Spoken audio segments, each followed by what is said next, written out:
Op Vrydag 14 November lees ek vir ons uit Psalm 139 vers 23 en 24. Deurgrond my, o God, ondersoek my hart, ondersoek my, sien tog my onrus raak. Kyk of ek nie op die verkeerde pad is nie en lei my op die beproefde pad. So hierdie teks pas baie mooi in by die gang van die afgelope week se oordenkings wat met ons praat oor die nabyheid van God, wat ons voortdurend van binne verander en vernuwe. Maar hierdie nabyheid kom egter soms op die mees onverwagte plekke, tye en ervarings. Wanneer ons lang kwessies in ons lewens oordink of daarmee worstel, praat ons daarvan dikwels dat ons onsself op 'n baie slegte plek in die lewe bevind. En terwyl mense totaal onbewus is daarvan, worstel ons diep binne met kwessies. En ons probeer dit na die beste van ons vermoë hanteer en weghou van ander mense. Vandag se teks tref diep, omdat ons bewus gemaak word, dat juis God in hierdie worstel by ons is. Hy deurgrond ons.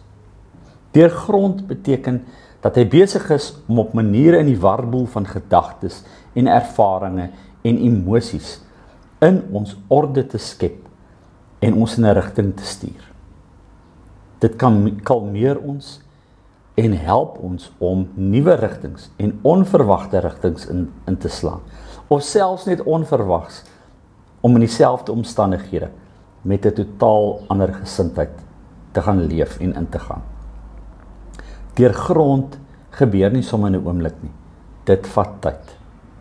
Dink vandag aan hoe die Here besig is om in die privaatheid van jou lewe jou te deurgrond.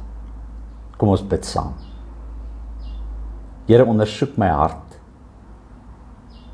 en ken my gedagtes. U weet wat in my leef, selfs die dinge waarvan ek nie bewus is nie. Toets my, o God, en wys my waar ek verkeerd stap, waar my woorde, begeertes of vrese my van U laat wegdwaal. En lei my, Here, op die pad wat na die lewe lei, 'n pad van gehoorsaamheid, van vrede en waarheid. Wanneer ek onseker is oor die pad wat voor my is, laat U Gees my lei. Verlig my oë dat ek kan sien. Gee my moed om te vertrou, selfs al verstaan ek nie die pad nie. Here, ek gee my toekoms en my rigting aan U oor, want U ken die weg voor my, en by U is ek altyd veilig. Amen.